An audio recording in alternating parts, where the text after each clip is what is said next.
Hello student, how are you? Kashat? And today we are going to learn English as far as tenses are considered.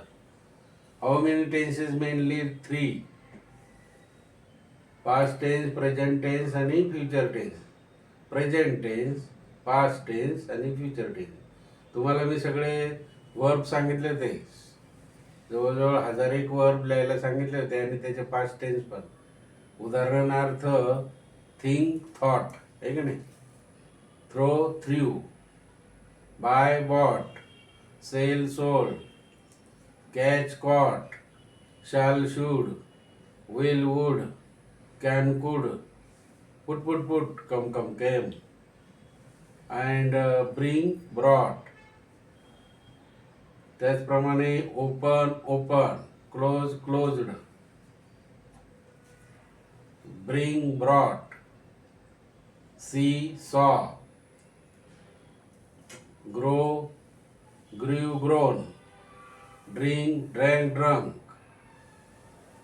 walk walked, stand stood, sit sat. Let me find the verb which are important as far as annual examination is considered. So many verbs are there, you have to write their past participle. For what purpose you are going to use past participle? Positive degree, negative, not a comparative degree, and superlative degree. Rama is the smallest boy in all over the world. Rama. Gopal is a clever. Gopal is cleverer than Kiran. Kiran is not so much cleverer than Gopal. Comparative degree, superlative, most होते ना, आणि positive. He is as tall as Gopal.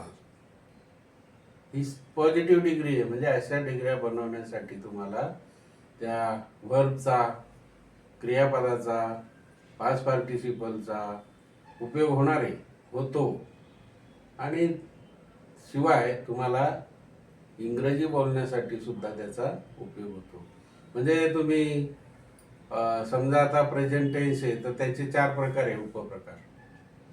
Simple present tense, simple continuous tense, present continuous नाही का, present perfect tense, he has gone, she has gone, but they have gone.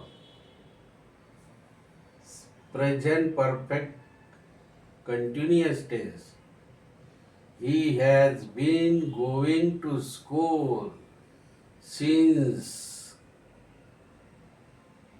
2nd June 2024. Perfect जर तारीख आणि date आली, वेळ आला, time start आले तर सिन्स वापरायचा, अदरवाईज फॉर वापरायचा. बरोबर. आज देणार आहे तुम्हाला मी, ते लिहून काढा वहीमध्ये.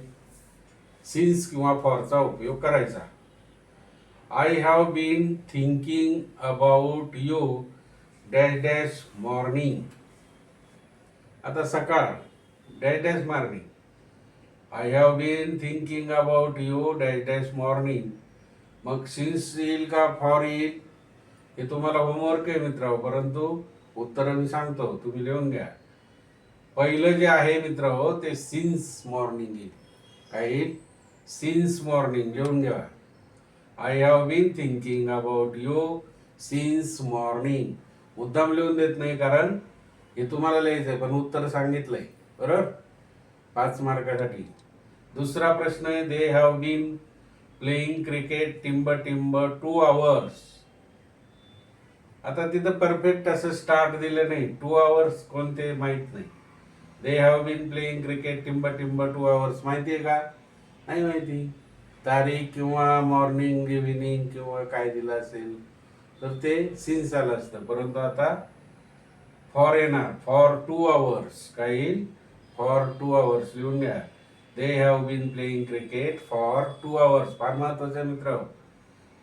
I have been writing, no, I have been waiting for you टिंब 5 minutes.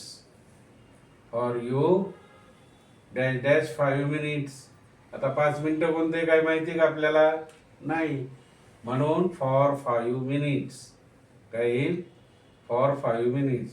I have been waiting for you for 5 minutes येईल. इथं काय येईल, फॉर 5.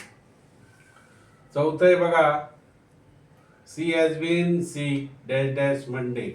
आता मंडे म्हणजे दिलंय योग्य तो असं टायमिंग दिलाय, दिवस वेळ दिलाय, डे दिलाय. म्हणून she has been sick since Monday काय येईल, सिन्स मंडे. आता इथे I have not changed job, I have not changed job dash dash 2012. आता 2012 दिले, I have not changed job 2012 दिलं की नाही डॅश डॅश. मग इथं काय येणार आहे, सिन्स येणार आहे मित्र. काय येणार आहे, सिन्स येणार आहे. आता होमवर्क आहे तुम्हाला परत हा. I have been learning English dash dash 2 years dash dash 2 years. मग आता इथं परफेक्ट असं वेळ दिला नाही, टाइम दिला नाही, डे दिला नाही. I have been learning English for 2 years. इथं फॉर येईल. हे पण मीच दिलं. तुम्ही HW होता, फॉर 2 years लिहून घ्या. 5 मार्क तुम्हाला मिळतील आलं तर. ओके, प्रश्नपत्रिकेतले आहे ते शेअर करा, लाईक करा आणि सबस्क्राईब करा मित्र. हो, थँक्यू, बाय.